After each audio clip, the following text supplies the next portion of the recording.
Скопје е повторно првиот главен град во светот. Погодете по што? Се разбира по загадување на воздухот. Слична состојба има и во многу други градови низ земјава. Еколозите алармираат, живееме велат во гасна комора во која полека се умира, бараат мерки од јавното обвинителство.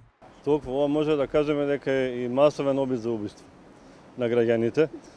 Обвинителството секако дека треба да реагира за ова. Нека се обрати до нас и ние од нашите сознанија ќе ги дадеме. Ние не можеме да тврдиме нешто, меѓутоа тие наши сознанија можеме да ги дадеме токму во јавното обвинителство. Според податоците на Заводот за статистика, во последните 6 години како алтернативно гориво биле искористени 236.000 тони отпад. Поголемиот дел потекнувал од Италија, па преку Драч и Косово влегува во земјава. Во периодот 2014-2018 година статистиките покажуваат дека 150.000 тони отпад влегле од Косово. Последниве 5 години пак најмногу отпад бил увезуван и од Бугарија 24.000 тони, потоа од Албанија 16.000, од Србија 15.000 и од Грција 2.800 тони. Со забрана за увоз на отпад за како алтернативно гориво, граѓаните и државата и животната средина повторно нема да бидат спасени од штетните влијанија на загадувањето.